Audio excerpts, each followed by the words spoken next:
Hello, it's me Aswathy from GTV.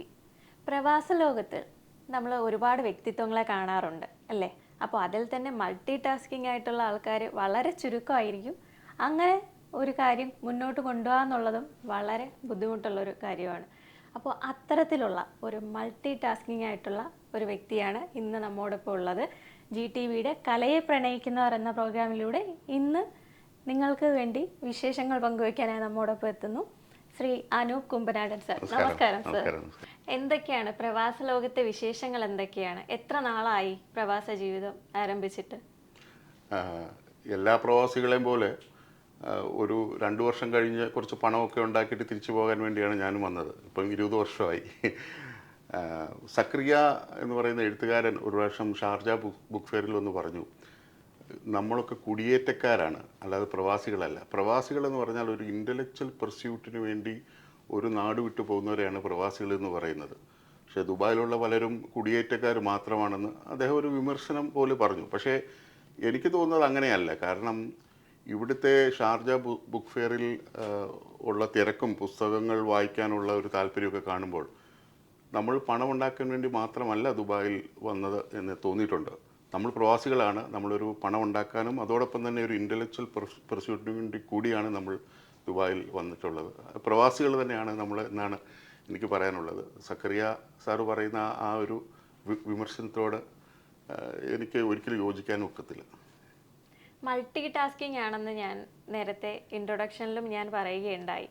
അതായത് film maker, mental health first aider. ഈ mental health first aider എന്നുള്ളത് കൊണ്ട് എന്താണ് ഉദ്ദേശിക്കുന്നത് സർ? മെൻ്റൽ നമ്മൾ എല്ലാത്തിനും ഫസ്റ്റ് എയ്ഡ് ഉണ്ട്. പക്ഷേ ഈ മെൻ്റൽ ഈ നമ്മൾ UAE മാത്രമായിരിക്കും ഒരു ഹാപ്പിനെസ് മിനിസ്റ്റർ ഉള്ളത്, മനസ്സിലായില്ല. അപ്പം നമ്മുടെ മനസ്സിൻ്റെ ഒരു സന്തോഷം ആരും അങ്ങനെ അതീവ ഗൗരവമായിട്ട് ശ്രദ്ധിക്കാറില്ല. നമ്മളെ ഒരു ഫിസിക്കൽ, കാരണം അത് അത്ര നമ്മൾക്ക് കാണാനൊക്കില്ലല്ലോ മനസ്സിൻ്റെ ഒരു പ്രശ്നം. ഞാനെപ്പോഴും ഈ ഒരു ഡിപ്രഷനെയൊക്കെ ഒരു ബ്ലാക്ക് ഡോഗായിട്ടാണ് സാധാരണ കാണുന്നത്. നമ്മുടെ കൂടെ ഒരു വലിയ ഒരു പട്ടിയുണ്ട്. അപ്പോൾ ആ ഒരു ബ്ലാക്ക് ഡോഗ് നമ്മളെ ആക്രമിക്കാതിരിക്കാനുള്ള കാര്യങ്ങൾ നമ്മൾ ശ്രദ്ധിച്ചില്ലെങ്കിൽ അത് നമുക്ക് വലിയ വിനയായി തോന്നും. വലിയ സിനിമാ നടന്മാരും നടികളൊക്കെ ആത്മഹത്യ ചെയ്യുന്നതായിട്ട് നമ്മൾ കേട്ടിട്ടുണ്ട്. അപ്പം നമ്മൾ ഓർക്കും, ഇവർക്ക് എന്താണ് കുഴപ്പം, ഇവർക്ക് പണമുണ്ട്, പ്രശസ്തിയുണ്ട്, എല്ലാ കാര്യങ്ങളും ഉണ്ട്, പക്ഷേ എന്തിനാണ് ഇവർ ഇങ്ങനെ ചെയ്യുന്നതെന്ന് ചോദിക്കും. അതൊക്കെ അവരുടെ മെൻ്റൽ ഹെൽത്ത് ഒരു കാര്യം ജനങ്ങൾക്ക് മനസ്സിലാകാത്തത് കൊണ്ടാണ്. അതുകൊണ്ട് തീർച്ചയായിട്ടും ഇപ്പം പ്രത്യേകിച്ചും UAE അല്ലെങ്കിൽ നമ്മുടെ ലോകരാജ്യങ്ങളൊക്കെ മെൻ്റൽ ഹെൽത്തിന് വേണ്ടിയിട്ട് വലിയ കാര്യങ്ങൾ ചെയ്യുന്നു. എൻ്റെ കമ്പനി, ഞാൻ വർക്ക് ചെയ്യുന്ന സീമെൻസ് എനർജി എന്ന് പറഞ്ഞൊരു കമ്പനിയിലാണ് ഈ വർഷം റിസോഴ്സ് മാനേജറായിട്ട് ജോലി ചെയ്യുന്നത്. അപ്പോൾ ഞങ്ങളുടെ കമ്പനിയും തീർച്ചയായിട്ടും ഈ ഒരു മെൻ്റൽ ഹെൽത്തിന് വേണ്ടി വലിയ കാര്യങ്ങൾ ചെയ്യാറുണ്ട്. അപ്പോൾ അതിന് കുറച്ച് സെലക്റ്റഡ് ആൾക്കാരെ ഇതിന് ട്രെയിനിങ് കൊടുത്തിട്ട്, ഇപ്പോൾ ഞാനിപ്പം ഒരു കൊളീഗ് കുറച്ച് നാളായിട്ട് ആരോടും സംസാരിക്കാതിരിക്കുമ്പം I will talk to him, എന്താണ് പ്രശ്നം, മനസ്സിലായില്ല. അപ്പം as a mental first aider അദ്ദേഹത്തിന് എന്നോട് കാര്യങ്ങൾ തുറന്നു പറയാനുള്ള ഒരു അവസരമുണ്ട്.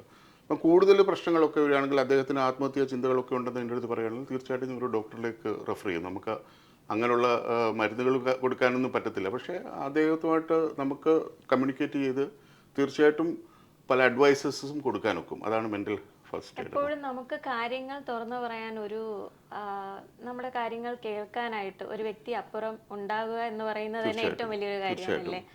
മെന്റൽ വെൽബീയിങ്ങുമായിട്ട് ബന്ധപ്പെട്ടിട്ടുള്ള ഒരു കാര്യം. ഞാൻ ഏറ്റവും ഇമ്പോർട്ടൻ്റ് ആയിട്ട് വിചാരിക്കുന്ന ഒരു കാര്യം പേഷ്യൻ്റ് ലിസണിങ് ആണ്. നമ്മൾക്ക് എല്ലാവർക്കും സംസാരിക്കാൻ ഭയങ്കര ഇഷ്ടമാണ്. പക്ഷേ ഒരു വലിയ ക്വാളിറ്റി എന്ന് പറയുന്നത് നമ്മൾ ലിസണിങ് ക്വാളിറ്റിയാണ്. മനസ്സിലായി? നിങ്ങൾ പറഞ്ഞത് വളരെ വാസ്തവമാണ്. ഒരാളുടെ പ്രശ്നങ്ങൾ ഒന്ന് വെൻ്റ് ഔട്ട് ഒരാൾ പറയുമ്പോൾ അത് ജസ്റ്റ് കേൾക്കാൻ ഒരാളുണ്ടെങ്കിൽ തന്നെ അയാൾക്ക് പകുതി വിഷമം മാറി. അപ്പോൾ patient listening is also very important fact. മറ്റൊരു കാര്യം എന്ന് പറഞ്ഞാൽ ഈ ഇക്കിഗായി എന്ന് പറഞ്ഞൊരു പുസ്തകമുണ്ട്. അപ്പോൾ അതിനകത്ത് ഇപ്പം ജപ്പാനിലെ ഒരു സ്ഥലത്ത് അവിടുത്തെ ഒരുപാട് ആളുകൾ ഒരുപാട് നാൾ ജീവിക്കുന്നുണ്ട്, 100 വർഷങ്ങളൊക്കെ ജീവിക്കുന്ന ഒരു രീതിയുണ്ട്. അതിനകത്ത് എന്തുകൊണ്ടാണ് ലോഞ്ചിവിറ്റി കൂടുതൽ ആൾക്കാർ ജീവിക്കുക? അപ്പോൾ നമ്മൾ ഓർക്കും അവിടുത്തെ മെഡിക്കൽ ഫെസിലിറ്റി നല്ലതായിരിക്കും, അങ്ങനെയൊക്കെയല്ലേ ചെയ്യുന്നത്. പക്ഷേ അതല്ല. ആക്ച്വലി ഒരു man is A social animal. Okay, അപ്പോൾ മറ്റുള്ള ആൾക്കാരുമായിട്ടുള്ള ഇൻട്രാക്ഷൻ, അവരുടെ സപ്പോർട്ട് അവിടെ എന്ന് പറഞ്ഞാൽ, ഇപ്പം നമ്മുടെ കുട്ടികളെ നമ്മൾ തന്നെ നോക്കണമെന്നുള്ളൊരു ചിന്തയാകുമ്പോൾ നമുക്ക് ഭയങ്കര ടെൻഷൻ, നമുക്ക് പണം ഉണ്ടാക്കാൻ പറ്റുമോ? പക്ഷേ ഒരു സൊസൈറ്റി ഇത് ഏറ്റെടുക്കുകയാണെങ്കിൽ നമുക്ക് നമ്മുടെ പകുതി ഇതങ്ങ് മാറും, ടെൻഷൻ അങ്ങ് മാറും. അതുപോലെ ആ രാജ്യത്ത് ഒക്കിനാവ എന്ന ആ സ്ഥലത്തിൻ്റെ പേര്. അവിടുത്തെ ആൾക്കാരെല്ലാം ഒരു കൂട്ടായി പ്രവർത്തിക്കും, ഒരു സോഷ്യൽ ജീവിതമാണ് അവിടെ ജീവിക്കുന്നത്. അപ്പോൾ അതൊക്കെ നമ്മുടെ ജീവിതത്തിൽ ഭയങ്കര ഇമ്പോർട്ടൻ്റ് ആണ്. നമുക്കൊരു മറ്റുള്ള മനുഷ്യരുമായിട്ട് നമ്മൾ സഹകരിക്കണം. അതുപോലെ തന്നെ സോഷ്യൽ ഇൻട്രാക്ഷൻ വളരെ ഇമ്പോർട്ടൻ്റ് ആണ്. നമ്മുടെ ഒരു ഐലൻഡായി മാറില്ല ഒരിക്കലും ഒരു മനുഷ്യൻ.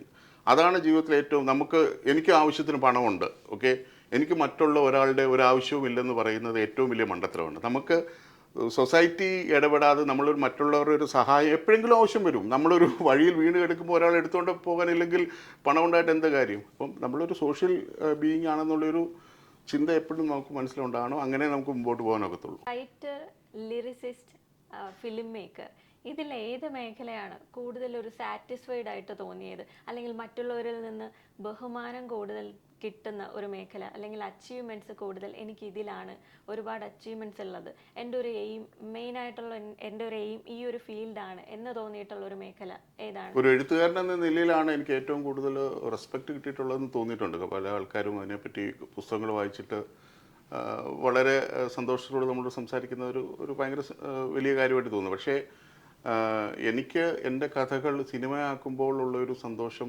വലുതാണ്. അതുകൊണ്ട് തന്നെ ഒരു ഫിലിം മേക്കർ എന്ന നിലയിലാണ് എനിക്ക് ഇനി മുമ്പോട്ട് പോകാനും എൻ്റെ കഥകൾ തന്നെ അത് സിനിമ ആക്കണമെന്നുള്ളതാണ് എൻ്റെ വലിയ ആഗ്രഹം. അതിൻ്റെ കാരണം എന്ന് പറഞ്ഞാൽ നമ്മളൊരു കഥ മനസ്സിൽ കാണുമ്പോൾ അതിൻ്റെ ഒരു കഥ പലരും വായിച്ചാലും അതിൻ്റെ പല രീതിയിലാണ് അതിനെ കൺസീവ് ചെയ്യുന്നത്. ഇപ്പോൾ ഒരു മുറി വിഷ്വലൈസ് ചെയ്യുന്നതെല്ലാം പല രീതിയിലായിരിക്കും തീർച്ചയായിട്ടും. ഇപ്പം ഒരു മുറി നമ്മളെല്ലാ കാര്യങ്ങളും ഒരു നോവലിലൊന്നും ഡിസ്ക്രൈബ് ചെയ്യത്തില്ല. അപ്പോൾ അതിനകത്ത് കളറ്, ഒരു സോഫയുടെ കളറ് ചിലപ്പം വായനക്കാരന് വേറെ ആയിരിക്കും, ആൾക്കാരുടെ മുഖങ്ങൾ പലതായിരിക്കും. അപ്പോൾ അതെല്ലാം പക്ഷേ ഒരു വിഷ്വലൈസ് ചെയ്യുമ്പം ആക്ച്വലി ഒരു പ്രത്യേക ബ്യൂട്ടി ഉണ്ട്. എൻ്റെ ഡിസംബർ എന്ന് പറയുന്ന ഒരു കഥയാണ് ആദ്യമേ ബ്രേക്ക് ജേർണി എന്ന് പറയുന്ന ഒരു ഷോർട്ട് ഫിലിമായിട്ട് വരുന്നത്. അപ്പോൾ അത് അഭിലാഷ് എസ് കുമാർ എന്ന് പറഞ്ഞ ഒരു വലിയ ഫിലിം മേക്കറാണ് അത് ഡയറക്റ്റ് ചെയ്തത്. എൻ്റെ കഥയായിരുന്നു. അപ്പം അദ്ദേഹത്തിനോട് എനിക്ക് ഈ കഥ സിനിമയാക്കിയാൽ എങ്ങനെ ആയിരിക്കും എന്നൊക്കെയുള്ളൊരു പ്രശ്നം എനിക്ക് തന്നെ ഉണ്ടായിരുന്നു.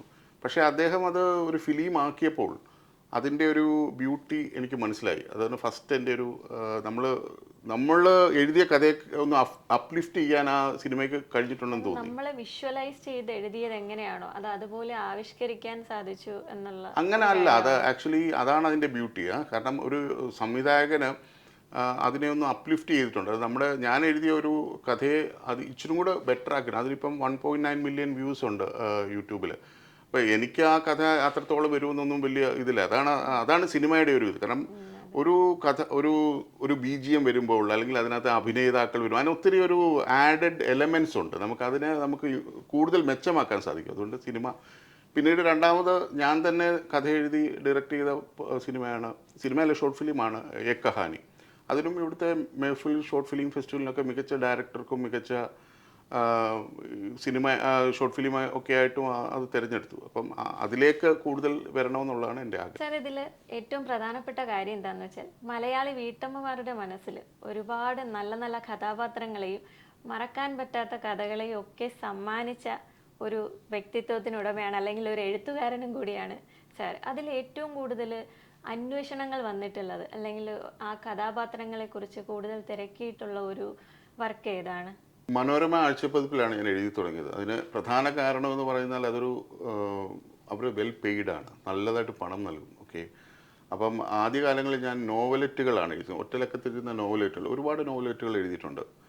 അപ്പോൾ ആ കാലത്താണ് എനിക്ക് ഈ ജനപ്രിയ എഴുത്തിൻ്റെ ഒരു വലിയ ഒരു സ്ട്രെങ്ത് മനസ്സിലായത്. അപ്പം പഴയകാലത്ത് മുട്ടത്ത് വർക്കി എന്നൊക്കെ പറഞ്ഞ ആൾക്കാർ അത്രയൊരു പൈങ്കിളി സാഹിത്യം എന്ന് പറഞ്ഞ് ആൾക്കാർ അതിനെ തള്ളുമെങ്കിലും പിന്നീട് നമ്മളിപ്പോൾ ഇംഗ്ലീഷിൽ ചേതൻ ഭഗത്ത് എഴുതുന്നതെല്ലാം പൈങ്കിളി സാഹിത്യമാണ്. ഇപ്പോൾ മലയാളത്തിൽ ഇപ്പോൾ ഉള്ള എല്ലാം ജനകീയ സാഹിത്യം. ഇപ്പം യുവ പുരസ്കാർ കിട്ടി നമ്മുടെ റാം കെയർ ഓഫ് ആനന്ദി എന്ന് പറയുന്ന ഒരു പുസ്തകത്തിനകത്ത്. അത് അഖിൽ പി ധർമ്മജൻ എഴുതിയാണ്.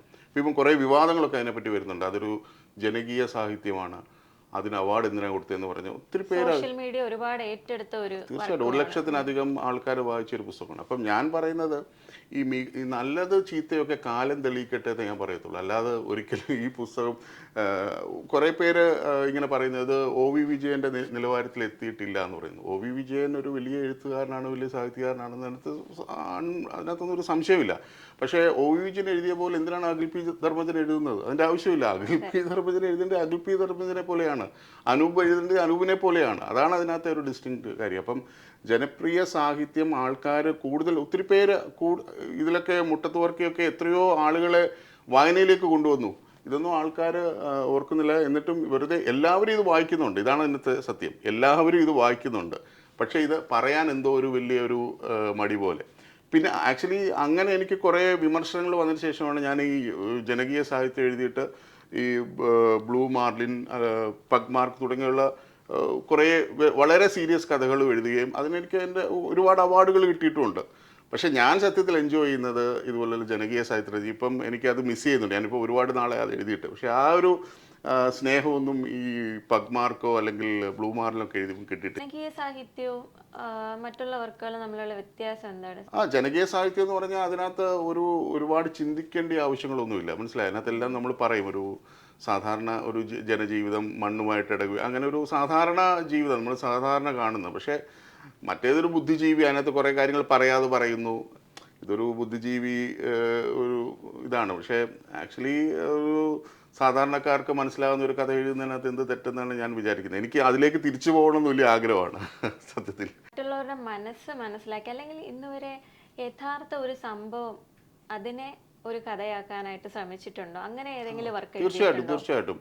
നമ്മൾ ഏതെങ്കിലും നമ്മുടെ ജീവിതത്തിൽ ഉണ്ടാകുന്ന ഒരു സ്പാർക്കായിരിക്കും, അല്ലെങ്കിൽ നമ്മൾ ഈ കഥകൾ എഴുതുന്ന നമ്മുടെ ജീവിതത്തിൽ ഉണ്ടാകുന്ന ഒരു സ്പാർക്ക് വെച്ചിട്ടായിരിക്കും നമ്മൾ കഥ എഴുതുന്നത്. ചിലപ്പോൾ നമ്മൾ ഒരു പുസ്തകത്തിൽ നിന്ന് വായിക്കുന്ന ഒരു വരിയായിരിക്കും നമുക്കൊരു സ്പാർക്ക് ഉണ്ടാകുന്നത്. അപ്പോൾ അത് വെച്ച് ഞാൻ ലാസ്റ്റ് ചെയ്ത ഏ കഹാനിയും ഒരു റിയൽ ലൈഫ് ഇൻസിഡൻറ്റ് വെച്ചിട്ടാണ് ഞാൻ എഴുതിയത് ഷോർട്ട് ഫിലിം. സാറിൻ്റെ പ്രൊഫൈല് ചെക്ക് ചെയ്യുമ്പോൾ അതിലൊരു വേൾഡ് റെക്കോർഡിന്റെ കാര്യം ശ്രദ്ധയിൽപ്പെട്ടു. അതെന്തായിരുന്നു? അല്ല, അത് എൻ്റെ ഇൻഡിപെൻഡൻ്റ് ആയിട്ടുള്ള റെക്കോർഡല്ല. നമ്മൾ ഷാർജ ഇൻ്റർനാഷണൽ ബുക്ക് ഫെയറിൽ അവിടെ പുസ്തകം എൻ്റെ ഈ മഴ തോരാതിരുന്നെങ്കിൽ എന്ന് പറഞ്ഞൊരു പുസ്തകം റിലീസ് ചെയ്തിട്ടുണ്ട്. അപ്പം ആ സമയത്ത് ഒരു ഗിന്നസ് വേൾഡ് റെക്കോർഡ് ഉണ്ടായിരുന്നു. ഓതേഴ്സ് എല്ലാം അവരുടെ ബുക്കുകൾ സൈൻ ചെയ്യുന്ന ഒരു ഏറ്റവും കൂടുതൽ ഓതേഴ്സ് ഒന്നിച്ചിരുന്ന് ബുക്ക് സൈൻ ചെയ്ത അതിൽ ഞാനും പങ്കെടുത്തിരുന്നു. അങ്ങനെ ഞാൻ ഗിന്നസ് ബുക്കിൽ ഇടം നേടി. ഞാൻ മാത്രമല്ല അവിടെ സൈൻ ചെയ്ത എല്ലാവരും. ഇതെല്ലാത്തിനും പുറമെ ബിസിനസ് ഫീൽഡിലും കൂടി വർക്ക് ചെയ്യുന്ന ഒരാളാണ് സാർ. അപ്പോൾ സാറിനോട് ചോദിക്കാനുള്ള ഒരു ചോദ്യം, ഒരു പ്രവാസി അല്ലെങ്കിൽ നമ്മുടെ ആ ഒരു സ്വദേശം വിട്ട് പ്രവാസ മണ്ണിലേക്ക് വന്ന് ഒരു സ്ഥാപനത്തിൽ ജോലിക്കായിട്ട് കയറുമ്പോൾ നമ്മൾ എന്തൊക്കെ കാര്യങ്ങളാണ് സർവൈവ് ചെയ്യാൻ വേണ്ടി എന്തെല്ലാം കാര്യങ്ങളാണ് നമ്മൾ ശ്രദ്ധിക്കേണ്ടത്? ഒരു മെന്റൽ ഹെൽത്ത് ഫസ്റ്റ് എയ്ഡറും കൂടിയാണ്. അപ്പോൾ അതും കൂടി ഒന്ന് റിലേറ്റ് ചെയ്തെന്ന്. എനിക്ക് പറയാനുള്ളത്, ഇപ്പം ഞാൻ ഉൾപ്പെടെയുള്ള മലയാളികൾക്കൊരു വലിയ പ്രശ്നം എന്ന് പറഞ്ഞാൽ, ഞാനൊരു മൾട്ടിനാഷണൽ കമ്പനിയിലാണ് ജോലി ചെയ്യുന്നത്. സീമെൻസ് എനർജി എന്ന് പറഞ്ഞ കമ്പനിയിൽ റിസോഴ്സ് മാനേജറായിട്ട് ജോലി ചെയ്യുന്നു. അപ്പോൾ അവിടെ 60ഓളം നാഷണാലിറ്റീസ് ഉണ്ട്. കൂടുതലും ജർമ്മൻസും ബ്രിട്ടീഷ് ആൾക്കാരും ഒക്കെയാണ്. അപ്പം നമ്മൾ അവരെക്കാട്ടിൽ നമുക്കൊരു കോൺഫിഡൻസ് ലെവൽ കുറച്ച് കുറവായിരിക്കും ഇനീഷ്യലി പൊതുവേ. ഇപ്പോഴത്തെ പുതുതലമുറ അങ്ങനെ ആണോന്നില്ല, പക്ഷേ എൻ്റെ കാര്യം ഞാൻ പറഞ്ഞത്. പക്ഷേ ലൈഫിൽ എനിക്ക് മനസ്സിലായിട്ടുള്ളത്, നമ്മൾ ഒരിക്കലും ഒരാളൊരു ബെറ്ററായിട്ട് ഇംഗ്ലീഷ് സംസാരിക്കുന്നത് കൊണ്ടൊന്നും ഒരിക്കലും അയാൾ ബെറ്റർ ആവുന്നില്ല. നമ്മുടെ എഡ്യൂക്കേഷണൽ ഫൗണ്ടേഷൻ ഭയങ്കര സ്ട്രോങ് ആണ്. മനസ്സിലായില്ല? അപ്പം നമ്മുടെ ലോകത്തിലെ ഏത് രാജ്യത്തുള്ളവരുമായിട്ട് കിടപഴക്കാനുള്ള ഒരു കഴിവ് നമുക്കുണ്ട്. ആ ഒരു കോൺഫിഡൻസ് നമ്മൾ ഒരിക്കലും കളയരുത്. അപ്പോൾ അത് പിന്നെ വലിയ ഇമ്പോർട്ടൻ്റ്. ഞാൻ പറയുന്ന ഒരു കാര്യം എന്ന് പറഞ്ഞാൽ, ഞാനൊരു ടീം ലീഡറുമായിരുന്നു. ആ സമയത്ത് നമ്മുടെ ടീമിലുള്ളവർക്കൊക്കെ പറ്റുന്ന ഒരു പ്രധാന പ്രശ്നം എന്ന് പറഞ്ഞാൽ റെസിസ്റ്റൻസ് ടു ചേഞ്ച് ആണ്. ഇപ്പം ഞാൻ പറയുകയാണ്, ഓക്കെ നമ്മൾ ഇവിടെയാണ് ഇരിക്കുന്നത്, നമുക്ക് അടുത്ത വേറൊരു ടേബിളിലോട്ട് മാറി ഇരിക്കാമെന്ന് പറയുമ്പോൾ തന്നെ അവർക്ക് വലിയ ബുദ്ധിമുട്ടാണ്. റെസിസ്റ്റൻസ് ടു ചേഞ്ച് ആണ്. ഈ ചേഞ്ച് അക്സെപ്റ്റ് ചെയ്യാത്ത ആരും സർവൈവ് ചെയ്തിട്ടില്ല. ലോകത്തിൽ നിന്ന് ഡിനോസറുകൾ പോലും ചേഞ്ചിനെ അക്സെപ്റ്റ് ചെയ്ത് തുടച്ചു മാറ്റിയിട്ടുണ്ട്. അപ്പം നമ്മുടെ ജീവിതത്തിൽ ഇപ്പം ഞങ്ങളുടെ കമ്പനിയിലൊക്കെ ഒരു സോഫ്റ്റ്വെയർ ആണെങ്കിൽ നാളെ വേറൊരു സോഫ്റ്റ്വെയർ, അത് പഠിച്ചില്ലെങ്കിൽ നമ്മൾ ഔട്ടാണ്. മനസ്സിലായില്ലേ? അപ്പം ഇതൊന്നും മനസ്സിലാക്കണം. നമ്മൾ റെസിസ്റ്റൻസ് ടു ചേഞ്ച് അല്ല, നമ്മൾ അഡാപ്റ്റ് ടു ചേഞ്ച് ആണ് വേണ്ടത്. അത് അല്ലെങ്കിൽ ഒരിക്കലും നമ്മുടെ ജീവിതം സക്സസ് ആകത്തില്ല. ഈ ഫിലിം മേക്കർ, റൈറ്റർ, ലിറിസിസ്റ്റ് അതെല്ലാം നമ്മൾ പറഞ്ഞു കഴിഞ്ഞു. അതിൽ ഞാൻ പറയാത്ത ഒരു മേഖലയെന്ന് പറയുന്നത് സ്പോർട്സ് ആണ്. ബാഡ്മിൻ്റൺ അമ്പയർ ആണ്. പിന്നെ സ്പോർട്സ് മേഖലയിൽ വേറെ എന്തിനോടൊക്കെയാണ് താല്പര്യം? നമ്മൾ നാട്ടുമ്പുറത്ത് ജനിച്ചു വരുന്ന മനുഷ്യരല്ലേ. അപ്പോൾ നമുക്ക് ക്രിക്കറ്റും ബാഡ്മിൻ്റൺ ഒന്നും വലിയൊരു പുത്തരിയൊന്നും അല്ല. നമുക്ക് എല്ലാവരും കളിക്കുന്ന അതായിരുന്നു ലോകം. അപ്പോൾ അതിൽ നിന്ന് നമ്മൾ ഗ്രാജുവലി കുറച്ച് ബാഡ്മിൻ്റനൊക്കെ ഇവിടെ കുറച്ച് ടൂർണമെൻറ്റ്സിലൊക്കെ കളിച്ചു. പിന്നീട് ഒരു റിട്ടയർമെൻ്റ് ആയിട്ടും ബാഡ്മിൻ്റനുമായിട്ട് അസോസിയേറ്റ് ചെയ്ത് നിൽക്കണം എന്നൊരു വലിയ ആഗ്രഹമായിരുന്നു. അങ്ങനെ ഇവിടുത്തെ നാഷണൽ അമ്പയറായിട്ട് ബാഡ്മിൻ്റൺ നമ്മൾ ഒരു കോഴ്സുണ്ട്, പരീക്ഷയുണ്ട്, അത് പാസ്സാണ്.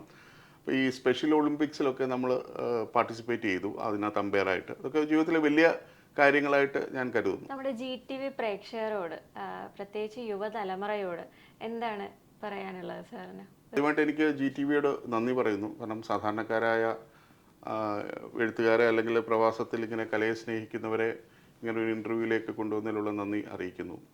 എനിക്ക് തലമുറയോട് പറയാനുള്ളത്, നമ്മൾ 7 പ്രാവശ്യം വീണാൽ 8 പ്രാവശ്യം എഴുന്നേൽക്കുക എന്നുള്ളതാണ്. ഓക്കെ, എന്നെ ഏറ്റവും ആകർഷിച്ച ഒരു പുസ്തകം എന്ന് പറഞ്ഞാൽ old man and the sea എന്ന് പറഞ്ഞ പുസ്തകമാണ്. ഏണസ്റ്റ് ഹെമിംഗ്വേ എഴുതിയതാണ്.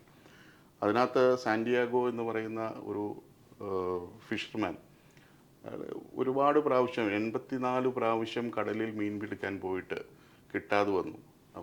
എന്നിട്ട് അവസാനം അയാൾ നിർത്തിയില്ല. 85ാമത്തെ പ്രാവശ്യം അദ്ദേഹം ഒരു മീനുമായിട്ട് വരുന്ന കഥയാണ്. ചെറിയ പുസ്തകമാണ്, നോബൽ പ്രൈസൊക്കെ കിട്ടിയാണ്. ഞാൻ പറയുന്നത്, നമ്മളൊക്കെ എത്ര പ്രാവശ്യം വീണും ഒരു 10 പ്രാവശ്യം പരാജയപ്പെടുമ്പോൾ നമ്മൾ നിർത്തിപ്പോകാറുണ്ട്. പക്ഷേ അന്നേരമൊക്കെ നമ്മൾ ഓർക്കേണ്ടത് ആ സാന്റിയാഗോ എന്ന് പറയുന്ന മനുഷ്യനെയാണ്. അപ്പോൾ ഇത്രയും നേരം നമ്മളോടൊപ്പം വിശേഷങ്ങൾ പങ്കുവച്ചത് അനൂപ് സാറാണ്. മെൻ്റൽ വെൽബീയിങ് എന്ന് പറയുന്നത് ചില്ലറ കാര്യമൊന്നും അല്ല എന്നുള്ളത് എല്ലാവർക്കും ഇപ്പോൾ മനസ്സിലായി കാണുമല്ലോ അല്ലേ? അതുപോലെ തന്നെ എനിക്കും മനസ്സിലായി കഴിഞ്ഞിരിക്കുന്നു. പ്രവാസ ജീവിതത്തിൽ ഇത്ര മൾട്ടി ടാസ്കിങ് ചെയ്യുന്ന വ്യക്തികൾ വളരെ ചുരുക്കമാണ്. അപ്പോൾ അത്തരത്തിലൊരു വ്യക്തി നമ്മളുമായിട്ട് ഇത്രയും ടൈം സ്പെൻഡ് ചെയ്തത് തന്നെ ഏറ്റവും വലിയൊരു കാര്യമാണ്. അപ്പോൾ അനൂപ് സാറിന് നമ്മുടെ GTV പ്രേക്ഷകരുടെ പേരിലും എൻ്റെ പേരിലും മൊത്തം ക്രൂവിൻ്റെ പേരിലും ഞാൻ നന്ദി അറിയിക്കുന്നു.